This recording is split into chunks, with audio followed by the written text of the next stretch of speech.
Yo creo que la mayoría de nosotros está consciente de la existencia de estas frases cliché que de repente se utilizan entre personas que están, entre comillas, enamoradas, frases de amor incondicional, frases como, por ejemplo, yo cruzaría el cielo, mar y tierra por encontrarte y estar a tu lado, o iría a la luna y te bajaría la luna para dártela de regalo.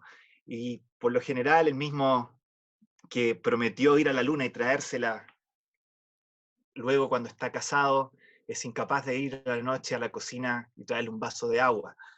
Eh, y suele pasar entonces que las palabras, por lo general, tienden a ser bastante más infladas que la realidad.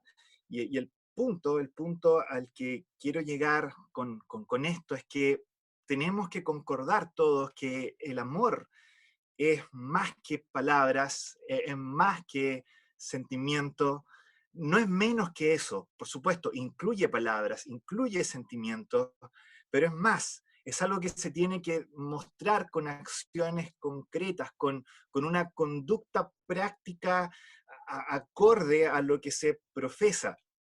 Y lo mismo no solo es cierto cuando se trata de una relación sentimental eh, entre marido y mujer, sino también cuando se trata de nuestro amor por el Señor, cuando se trata de nuestro amor por nuestro Señor Jesucristo, del amor por Cristo, del amor por el cuerpo de Cristo, que es su iglesia. No sirve solo expresar en palabras cuánto tú amas a Cristo, cuánto tú amas a la iglesia en general. Esto tiene que manifestarse de manera concreta, tiene que vivirse de una manera concreta y práctica. Y si tú dices amar a la iglesia, entonces esa iglesia a la que tú dices amar, que es el cuerpo de Cristo, es tu iglesia local.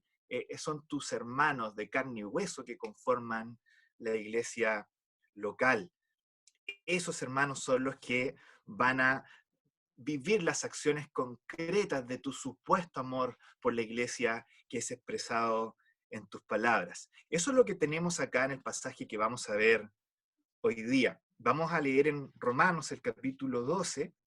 En la última reunión terminamos viendo el versículo 8 y entonces hoy nos corresponde continuar con el versículo 9 en adelante. Y es curioso porque al igual que en la carta a los Corintios, donde Pablo habla en el capítulo 12 de Corintios con respecto a los dones que se utilizan para servir a edificación a la iglesia, luego en el capítulo 13 nos habla del amor que debiera ser la atmósfera en la cual se sirve, eso es Corintio, y es curioso que en Romanos pasa exactamente lo mismo. Si ustedes se fijan, en los versículos 4 al 8, Pablo también habla de los dones que sirven para edificar al cuerpo de Cristo, a la iglesia, y ahora inmediatamente en los versículos 9 al 13 nos va a hablar del amor, que debiera formar la atmósfera en la cual logramos entonces servir a nuestros hermanos y servir de edificación. La actitud que debiera permear todo lo que hacemos como iglesia es este amor descrito en los versículos 9 al 13, y es lo que vamos a ver en esta tarde. Así que comencemos la lectura entonces en el versículo 9, que dice Romanos capítulo 12, versículo 9. Dice, el amor sea sin fingimiento, aborreced lo malo, seguid lo bueno. Amaos los unos a los otros con amor fraternal, en cuanto a honra, prefiriéndoos los unos a los otros. En lo que requiere diligencia, no perezosos, fervientes en espíritu, sirviendo al Señor, gozosos en la esperanza, sufridos en la tribulación, constantes en la oración, compartiendo para las necesidades de los santos, practicando la hospitalidad. Hasta aquí la lectura. Quizás lo primero que uno ve y que llama la atención cuando uno lee este pasaje es que el estilo de Pablo para escribir parece cambiar un poco en los versículos que acabamos de leer. Pablo está acostumbrado a ser muy lógico en su manera de escribir y de pensar. te dice cierta frase, luego desarrolla, te muestra las conexiones, las causas, las consecuencias, pero en este párrafo que acabamos de leer, el estilo es distinto. Pablo empieza a tirar frases cortas, ideas que parecieran estar muy aisladas, que no tuvieran un orden lógico, que estuvieran casi lanzadas al azar. Uno lee los versículos 9 al 13 y parece más una porción de proverbios que una porción de una carta de Pablo. Es un estilo distinto, que no pareciera tener un orden específico, pero en realidad esto que tenemos acá tiene una estructura que está muy establecida y es lo primero entonces que quiero compartir con ustedes. Quiero que veamos la estructura del párrafo que leemos, entonces así vamos a tener un mapa claro sobre el cual poder aprender y ser edificados también. Lo primero que tengo que comentarles es que este verbo ser, que está al principio del versículo 9, el amor sea, ese verbo ser no está en el original griego. La frase, por lo tanto, literalmente en el versículo 9 es el amor sin fingimiento. Eso es todo, no tiene un verbo, es como el título, es como un encabezado. Y eso en realidad es lo que tenemos acá. Acá lo que tenemos al principio del versículo 9 es el título de toda la sesión, el amor sin fingimiento. Entonces lo que uno se pregunta es, ok, Pablo, el amor sin fingimiento, ¿qué quieres decir con el amor sin fingimiento? ¿A qué te refieres? ¿Qué es el amor sin fingimiento? ¿Cómo actúa? ¿Cómo funciona? Y precisamente eso es lo que Pablo continúa diciéndonos en las frases que vienen a continuación. En el original, cada frase que viene a continuación tampoco tiene verbos, sino que están formadas por un participio, se le llama en griego, pero en realidad es más parecido al gerundio nuestro. Estas palabras que terminan en ando y endo, ¿no es cierto? Caminando, comiendo, corriendo, manejando. Y si ustedes se fijan, los gerundios, estas palabras que terminan en ando y endo, lo que buscan es darnos el mecanismo a través del cual hacemos algo, ¿no es cierto? Yo digo, voy a ir a tu casa.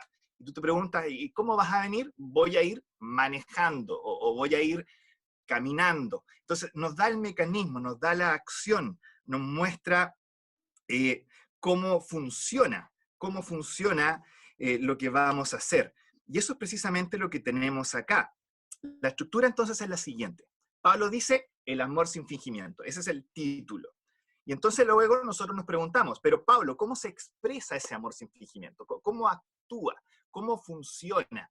Y eso es lo que nos va a entregar entonces a continuación en los siguientes versículos. Este amor sin fingimiento funciona aborreciendo lo malo, siguiendo lo bueno, prefiriéndonos los unos a los otros, sirviendo al Señor, constantes en la oración, compartiendo, practicando. ¿Se fijan? Todas estas cosas son formas en las cuales se manifiesta este amor sin fingimiento que tenemos acá, y eso es entonces lo que vamos a ver hoy día. Pablo viene hablando, versículos 4 y 5, de cómo se vive la vida, valga la redundancia, dentro del cuerpo de Cristo. Y ahora nos va a decir, esa vida que se vive dentro del cuerpo de Cristo se vive en una atmósfera de amor sin fingimiento. ¿Qué es ese amor sin fingimiento? ¿Qué incluye ese amor sin fingimiento? Eso es lo que vamos a ver ahora a continuación. Y lo que quiero mostrarles es que este amor sin fingimiento se expresa de 5 maneras, Y esas son las que vamos a ver a continuación. Este amor sin fingimiento que se expresa en la iglesia local, en primer lugar, es un amor discriminatorio. Eso lo tenemos en el versículo 9, un amor discriminatorio.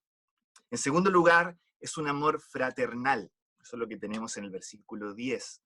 En tercer lugar, es un amor fervoroso. Eso es lo que tenemos en el versículo 11. En cuarto lugar, es un amor persistente, eso lo tenemos en el versículo 12, y finalmente es un amor preocupado, y eso lo encontramos en el versículo 13. Un versículo para características, eso es lo que vamos a empezar a ver. Un amor discriminatorio, fraternal, fervoroso, persistente y preocupado. Y luego entonces concluimos y terminamos con esta parte de la reunión para ver la sorpresa que nos tiene Mauro. Vamos entonces en primer lugar a la primera característica. El amor sin fingimiento, lo que se vive en la iglesia local, número uno, es un amor discriminatorio. Y es cierto, suena feo. Y de hecho puse la palabra discriminatorio ahí precisamente por eso, porque en nuestra cultura actual, hablar de discriminación, de hecho es uno de los pecados más horripilantes que pudieras tú cometer. O sea, tú puedes hacer cualquier barbaridad que cualquier otra persona en cualquier otra época se escandalizaría con siquiera pensarlo, tú en este siglo lo puedes hacer sin problemas, pero no vayas a discriminar. Ese es un pecado capital, eso es un pecado digno de muerte. Discriminar es el gran pecado de nuestra cultura.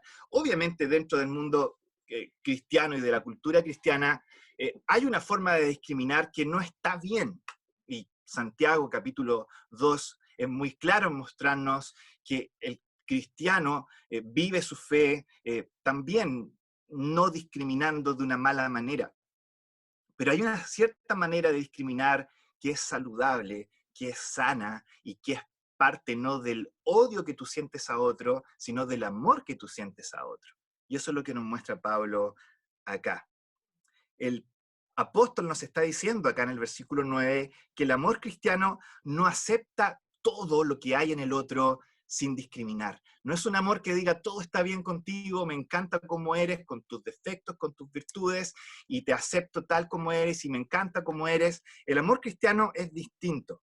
El amor cristiano discrimina. El amor cristiano aborrece lo malo, dice, y sigue lo bueno. Cuando se trata del otro, cuando se trata de la otra persona que está enfrente tuyo, el amor cristiano busca que lo malo que hay en la otra persona sea eliminado y que lo bueno que hay en la otra persona sea cultivado.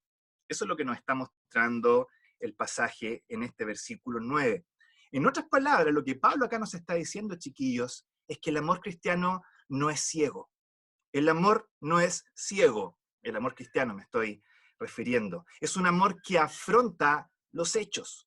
Y esto es súper importante. ¿Saben por qué? Porque cuando tú amas a otra persona, no solamente estoy pensando en el ámbito romántico, sino en amistad, en familia, en todos los otros aspectos, cuando tú amas a otra persona, el amor tiende a nublar un poco nuestra vista. Como que cuando tú amas a alguien, ese amor tiende a distorsionar cómo tú percibes a la otra persona, lo bueno que tiene, lo malo que tiene, que tiende a provocar una especie de distorsión de nuestra percepción de la otra persona, y el amor cristiano entonces es un tremendo correctivo a eso que tiende a pasar en nosotros.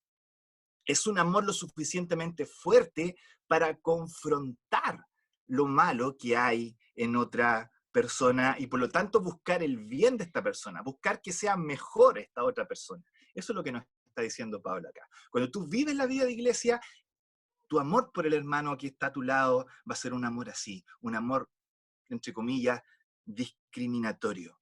No hacerlo, no hacer la diferencia, no aborrecer lo malo en el otro y buscar lo bueno, no es amor. No es amor. Hay dos opciones.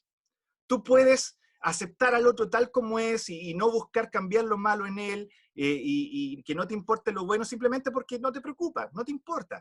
Y eso no es amor, eso es indiferencia. ¿Se fijan? No puedes amar a otra persona si te da lo mismo lo malo que hay en ella. Eso sería indiferencia, no amor. Pero quizás puede que no te dé lo mismo, puede que sí te importe, pero a lo mejor tienes miedo de corregir a esa otra persona.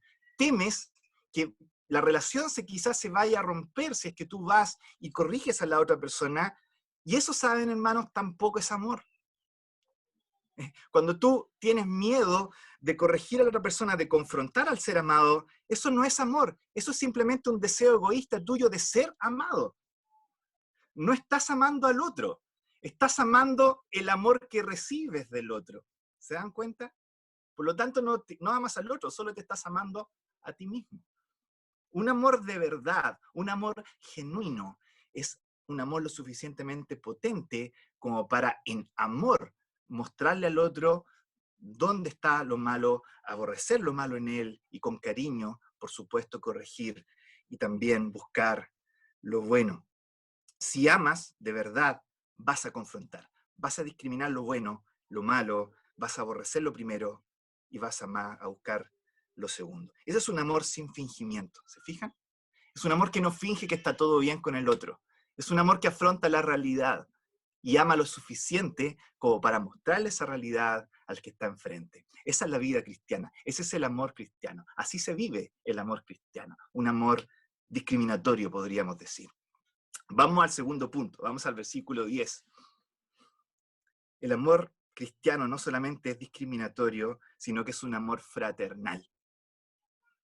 Y esto se ve en el versículo 10 de manera clara. Pablo, de hecho, utiliza dos palabras que tienen que ver con el amor que se siente en la familia. Lo primero es el amor fraternal. Cuando dice, amaos los unos a los otros con amor fraternal, esa frase, amor fraternal, es una sola palabra en el original que tiene que ver con el amor que hay entre hermanos. No solo eso, cuando dice amaos, al principio del versículo 10, esa palabra amaos tampoco es la típica que se utiliza para el amor en la Biblia, sino que es una palabra que se utiliza para el amor entre familiares también, entre padres e hijos, entre primos, entre otros seres o personas que se relacionan dentro de una familia. Por lo tanto, lo que Pablo nos está comunicando acá está bastante claro. Tiene que ver con que el amor cristiano es muy similar al amor que tú sientes hacia tus parientes. Y esto es súper importante, chiquillos, porque no sé si les pasa a ustedes, pero de repente uno escucha esta frase dentro de la iglesia, donde un hermano dice de otro hermano, por ejemplo, yo tengo una persona que obviamente no soy muy amigo de ella, pero que es mi hermano en Cristo, y digo, no, yo a esa persona la amo, pero la amo en el Señor. Y está esa frase, yo lo amo en el Señor. ¿Y cómo traduces tú esa frase? Lo amo en el Señor es como, casi lo tengo que tener con tenazas y pinzas, así, soportarlo lo menos que pueda, pero lo amo en el Señor. Esa es como la idea de amar en el Señor. Es casi como soportar lo menos que pueda soportarlo y mientras más lejos esté de mí, mejor. Esto es amar en el Señor. Y qué lejos está de lo que Pablo nos está mostrando acá en este pasaje. Es totalmente distinto. Lo que Pablo está mostrándonos acá es un amor de familia. Es casi como que tú te sacas la piel y buscas envolver en tu propia piel al otro para que forme parte de ti. El amor cristiano, hermanos, hermanas, es un amor que viene de una sangre común. Tú amas a tu familia porque tienes sangre en común con tu familia. Tú amas a tus hermanos en Cristo porque también tienes sangre en común con ellos. Y es una sangre mucho más valiosa y vital que la sangre de algún ancestro que puedan haber tenido en común. Es la sangre de tu Salvador, es la sangre de Cristo. Esa es la sangre que tenemos en común. Y por lo tanto somos una familia. Eso es lo que nos está diciendo Pablo acá en estos versículos. En tu familia quizá haya gente bastante insoportable, pero tú igual les tienes cariño, porque son tu familia. Y de repente uno piensa, yo era harto insoportable y el Señor igual me amó. Entonces, quizás debiera amar a mis hermanos que me parecen insoportables a mí, si el Señor me ama a mí, siendo yo tan insoportable también. Eso es lo que nos dice Pablo acá en el versículo 10. Ahora, ¿cómo se manifiesta esto en la práctica? ¿Cómo se manifiesta este amarnos los unos a los otros con amor fraternal? Eso es lo que nos continúa diciendo el versículo 10. Miren cómo se manifiesta esto. En cuanto a honra, prefiriéndoos los unos a los otros. Me encanta cómo lo traduce la NTV que ocupó Alexander en la primera parte. Fíjense cómo lo traduce la NTV, esta frase. La traduce de la siguiente manera. Dice, deleítense en honrarse mutuamente. Esa es la idea. Deleítense en honrarse mutuamente.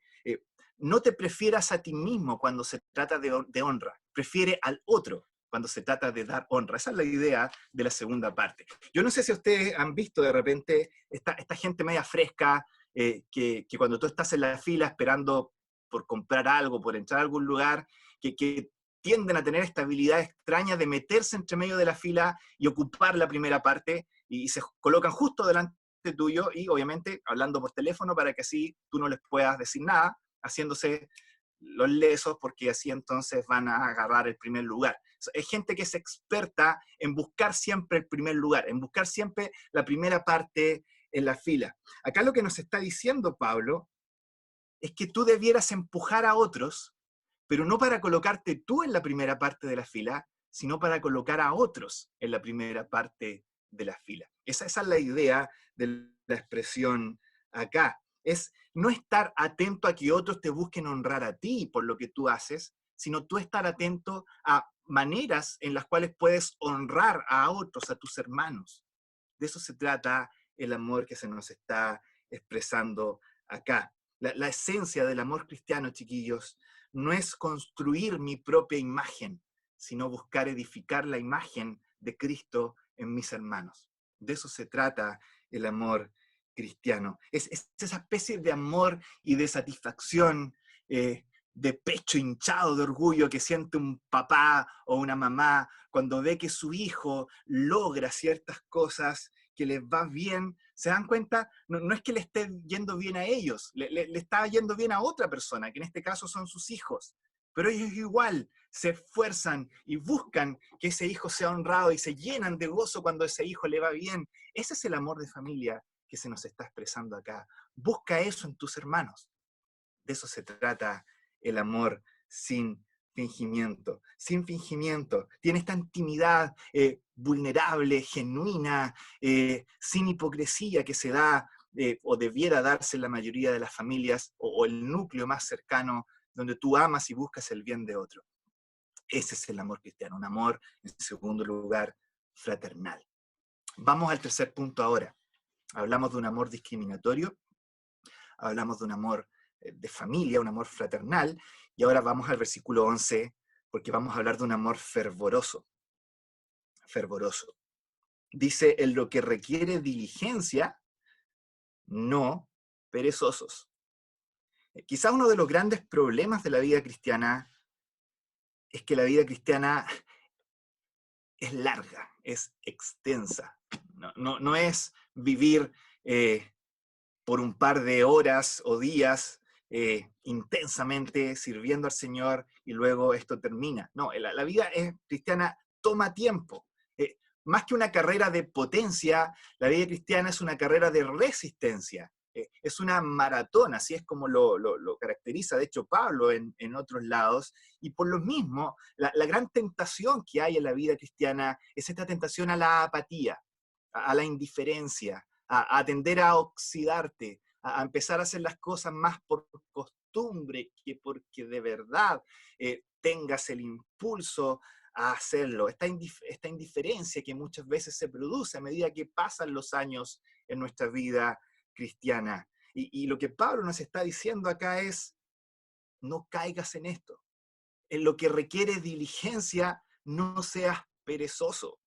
Y uno se pregunta, ya, pero ¿qué es lo que requiere diligencia en la vida cristiana? Y la respuesta es, hermanos, una palabra con 4 letras. Todo. Todo. Desde lo que parece más importante a lo que parece más insignificante en la vida cristiana, todo requiere diligencia. Todo, piénsenlo. Esta es la causa más importante en el universo. Es el avance del reino de Dios. Es la agenda más prominente que pueda existir. Por lo tanto, ser flojo, ser mediocre, en lo que sea que hagamos para avanzar esta agenda, es criminal. Puede ser mediocre en otras cosas, no puede ser mediocre en lo que es prioritario en la historia de la creación y del universo, la agenda de Dios, de rectificar todas las cosas. Es lo más grande por lo que puedes vivir. No puedes ser mediocre y apático en esto. Eso es lo que está diciendo Pablo acá. En lo que requiere diligencia, no perezosos. Y entonces nosotros quizá ahora decimos, perfecto, estoy de acuerdo, no tengo que ser perezoso, tengo que ponerme las pilas entonces cuando se trata de mi servicio al Señor y de cómo yo entonces amo también a mis hermanos. Nos decidimos animados a servir en amor a nuestros hermanos, pero entonces cuando esa decisión pasa por nuestras cabezas y por nuestros corazones, se produce el riesgo de caer en 2 extremos, que son los que nos aparecen a continuación. Un extremo es que tú te decides a no ser perezoso y entonces decides que vas a ponerle empeño y por supuesto te pones a trabajar y haces y eres muy pragmático para hacer cosas, pero lo haces de una manera súper fría, sin amor, sin emoción. Pero trabajas, haces mucho porque tienes que servir en el reino. Eso es un extremo. Y el otro extremo es caer en un es una especie de emoción profunda y de pasión, y tu corazón se aprieta y te mueve las entrañas y sientes maripositas en el estómago. Oh, qué hermosa es la vida cristiana, estoy tan emocionado, y finalmente no haces absolutamente nada. ¿Se fijan? Por un lado tienes un pragmatismo frío, y por otro lado tienes un emocionalismo flojo. Y tendemos a veces a caer en uno de estos dos extremos. Nos llenamos de emoción y no hacemos ni una cuestión, o lo hacemos todo, pero lo hacemos de una manera absolutamente falta de emoción. Pablo dice, no, el amor cristiano sirve de una manera que es emocional, pero no floja, y de una manera que es pragmática, pero no fría. Fíjense, dice que somos fervientes en espíritu, ahí está la parte emocional, pero luego dice sirviendo al Señor. O sea, es una emoción que sirve. Primero se nos dice que el amor cristiano es ferviente en espíritu. La idea acá es la de una olla que está burbujeando e hirviendo. Y lo que el Pablo nos está diciendo es, el amor cristiano siente de esa manera. Es como que está sirviendo en un ánimo por buscar hacer las cosas de Dios. Hay una emoción profunda que hierve, que burbujea en tu interior, pero luego agrega a continuación, no te queda simplemente en la emoción, sino que esa emoción se canaliza en un servicio. Dice, sirviendo al Señor. En otras palabras, esta es la frase clave, chiquillos. Hervir lleva a servir. Eso es lo que nos está diciendo Pablo acá. Hervir lleva a servir. Una actitud de amor cristiano, que es profundamente apasionado cuando se trata de las cosas del Señor, pero que no se queda en la pasión nomás, sino que lleva a cabo las cosas. Así es como se ama en el cuerpo de Cristo. Un amor fervoroso que sirve para edificación a nuestros hermanos. De eso se trata el amor sin fingimiento. No se trata, por eso sin fingimiento, piénselo, no es actuar en la iglesia local con una especie de patrones aprendidos y trillados y de repente que son como preestablecidos. Hay como frasecitas cliché que en las asambleas de repente mencionamos, o servicios cliché que de repente hacemos simplemente porque sí. Acá lo que Pablo nos está diciendo es, eso no está. Aquí hay un deseo genuino de servir que se manifiesta creativamente, con un ánimo, pero hirviendo de deseos por servir al Señor y edificar a mis hermanos, y que quizás se va a manifestar de maneras típicas o atípicas, pero que va a servir al Señor. ¿Se fijan? Sin fingimiento implica esto, hervir que lleva a servir, un amor fervoroso. Vamos ahora al versículo 12. En cuarto lugar, hemos hablado de un amor discriminatorio, de un amor fraternal, de un amor fervoroso, y ahora el versículo 12 nos habla de un amor persistente. ¿Qué tenemos en el versículo 12? Tenemos 3 oraciones y cada una de ellas apoya o ayuda a la otra. Primero lo que tenemos es la esperanza, se nos habla de la esperanza. Y acá la esperanza no tiene que ver con que tú andes paseándote por tu asamblea local con cara de esperanza. ¿Se han fijado? Hay como una cara de esperanza, esta cara como de celestial, que tú estás mirando como por encima de todas las cosas, con una especie de sonrisita. No, esa no es la esperanza de la que se nos está hablando acá. No, es simplemente ver la vida desde una perspectiva eterna. Es simplemente saber de que porque Dios es Dios, y es como es, entonces lo que se viene adelante siempre es mucho mejor. No vivir en la amargura de esta idea de que todo tiempo pasado fue mejor. Un cristiano no puede vivir en esa amargura de que todo tiempo pasado fue mejor, porque Dios es un Dios que avanza y que avanza rectificando, y por lo tanto todo tiempo futuro se viene mejor. Cielos nuevos y tierra nueva donde mora la justicia. Esa es nuestra esperanza. Y cuando esa esperanza está presente en nosotros, hermanos, entonces hay gozo. Hay gozo, y Pablo nos dice gozosos en la esperanza. Cuando estamos gozosos en la esperanza, entonces puede venir la tribulación. Y si viene la tribulación, podemos pasar a través de ella, aguantar a través de ella. Esa es la idea de la frase acá, sufridos en la tribulación. No quiere decir que tú seas una especie de asceta que cuando llega la tribulación te pones como sufrido, pones como cara de sufrido y entonces te autoflagelas para verte más sufrido. No, la idea acá sufrido es el vocablo griego upomone, que es muy conocido, que es la idea de resistir debajo de algo. Es aguantar debajo de un peso, es que tú persistes aguantando ahí debajo del peso que tienes por encima y te mantienes persistente. Quizás esa sería una mejor traducción, persistentes en la tribulación. Y finalmente Pablo nos dice constantes en la oración.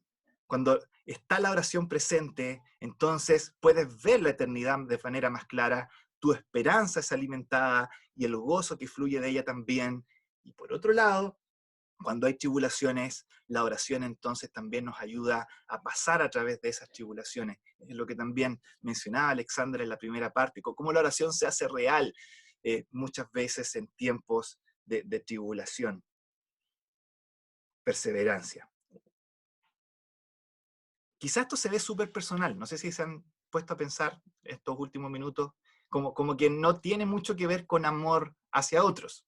Y uno se pregunta, ¿por qué está este pasaje acá, en un párrafo donde se nos está hablando del amor hacia otras personas dentro de la iglesia local?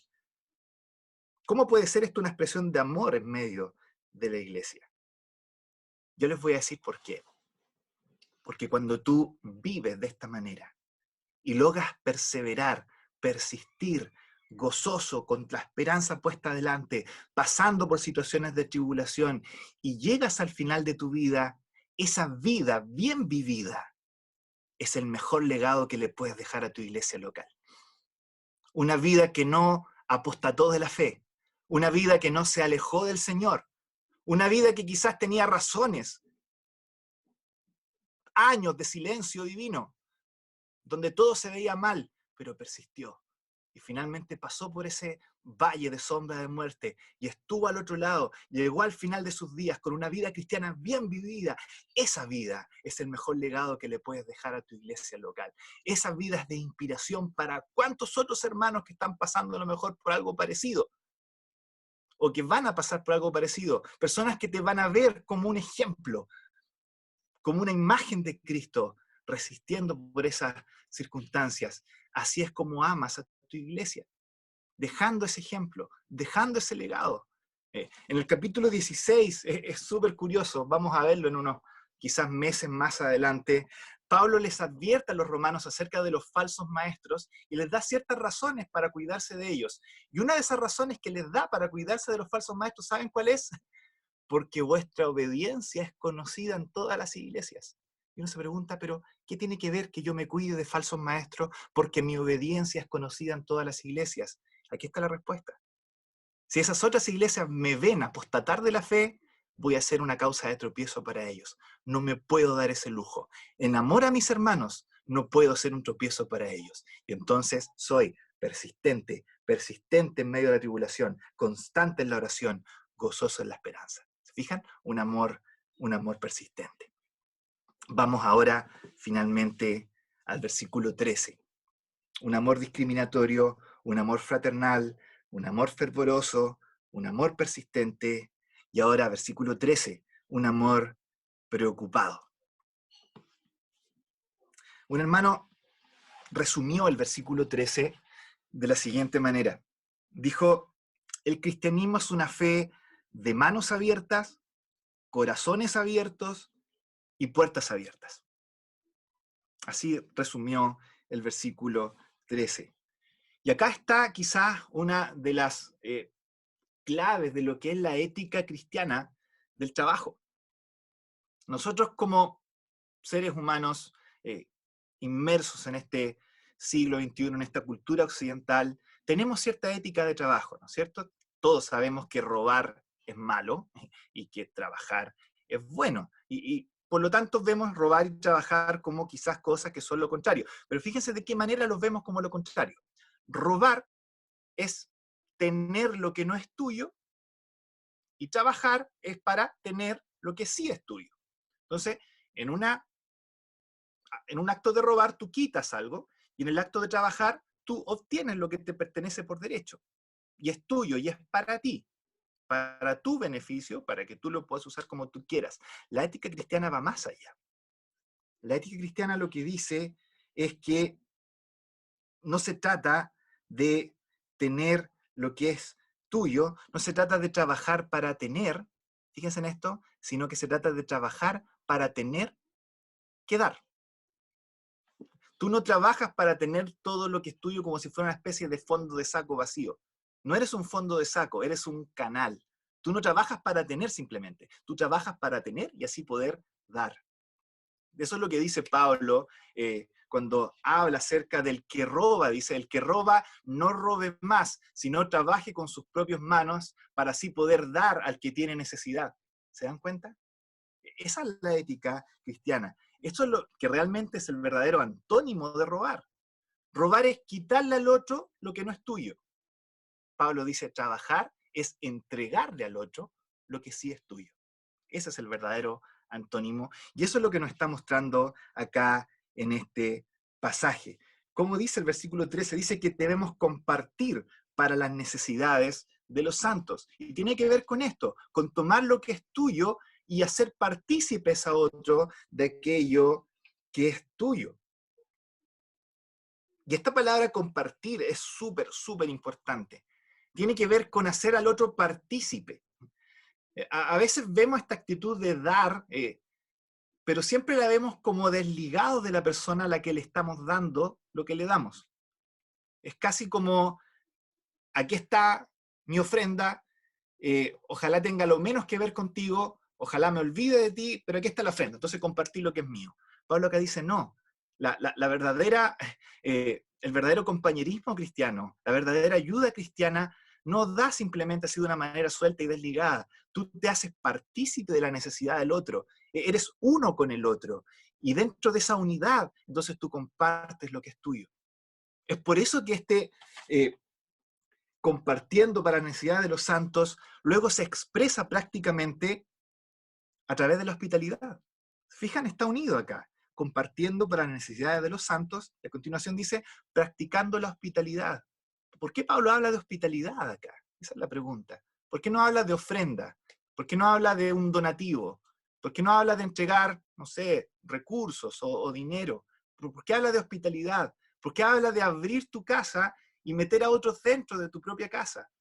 Porque de eso se trata precisamente el compartir del amor cristiano. No es cerrar tus puertas y dejar afuera un fajo de billetes. Es abrir tus puertas y hacer al otro partícipe de lo que es tuyo. Es un amor que se transforma en algo que te deja vulnerable, es cierto.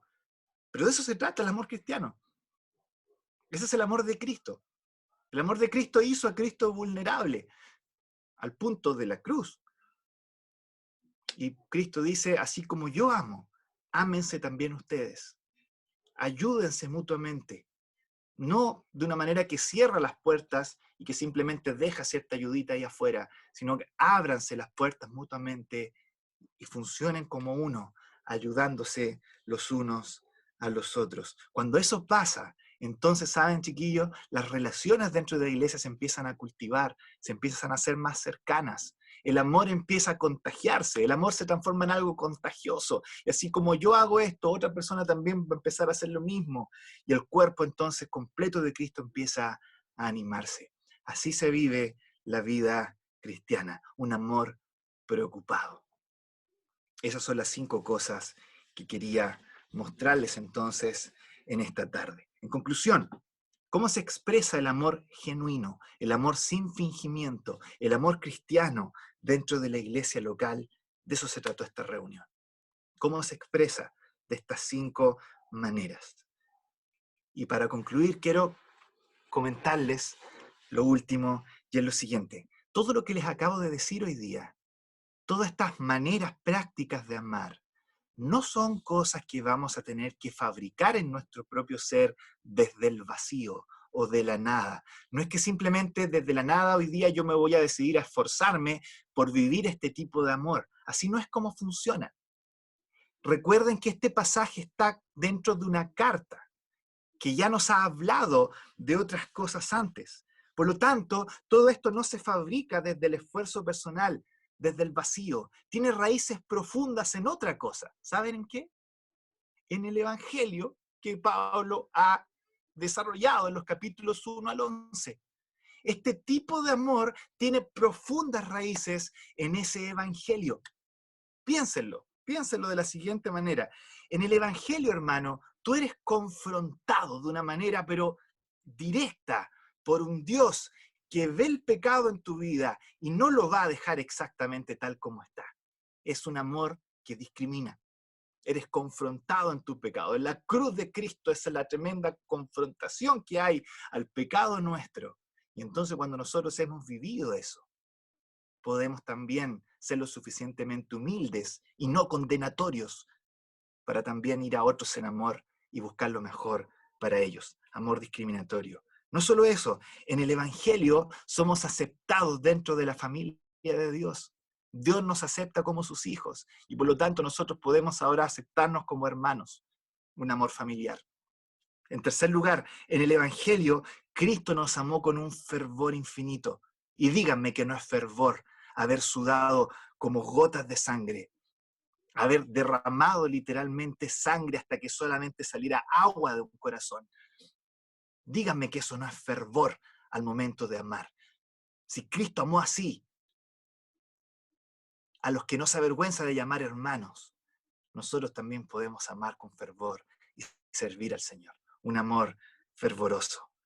Además, en cuarto lugar, en el Evangelio sabemos que Cristo, por el gozo puesto delante de él, sufrió la cruz, menospreciando el oprobio. Pasó por todo este proceso. Su amor fue un amor persistente y nos deja ejemplo para que sigamos sus pisadas. Y entonces nosotros también podemos hacer lo mismo. Sufridos en la tribulación, constantes en la oración, gozosos en la esperanza. Un amor persistente que deja un legado en nuestra iglesia local. Finalmente, en quinto y último lugar, en el Evangelio, ¿saben? Tenemos el mayor acto de hospitalidad del universo. Cristo muriendo por nosotros para darnos su lugar en su propio hogar, en sus propias moradas. Cuando sabemos que Cristo sufrió lo que sufrió para abrir las puertas de su hogar y dejarnos entrar en ella, no como un simple pasajero, sino como un residente permanente y llamado allá adentro. Entonces nosotros también podemos abrir nuestras puertas y ser más hospitalarios, vivir un amor preocupado. ¿Se dan cuenta? Las 5 características que hemos visto hoy día tienen profundas raíces en el Evangelio que se nos ha desarrollado en los primeros 11 capítulos. Que el Señor entonces nos lleve a estar tan saturados con el Evangelio que mostremos de manera práctica ese amor que debiera ser la atmósfera en la cual servimos en nuestra iglesia. Vamos a orar y luego quedamos con Erwin y la última parte de la reunión. Nuestro Padre Celestial, te damos gracias por tu Hijo, te damos gracias por el amor suyo. No podemos pretender vivir a la altura de lo que Él ha hecho, pero cada día es precioso poder ver cómo tu Espíritu puede obrar en nuestras vidas y hacernos conformes a la imagen de tu Hijo. Ese es el propósito tuyo para con nosotros, hacernos conformes a la imagen de tu Hijo. Y tú lo vas a lograr. Te pedimos, Señor, que lo logres a través de estas palabras que se han expresado hoy día. Que tu Espíritu nos hable, que tu Espíritu actúe en nuestro corazón y cambie nuestras actitudes, cambie nuestros sentimientos, cambie la manera práctica en la que nos comportamos como iglesia. Te pedimos esto y quedamos delante de ti agradecidos en el nombre precioso de nuestro Salvador, nuestro Señor Jesús. Amén.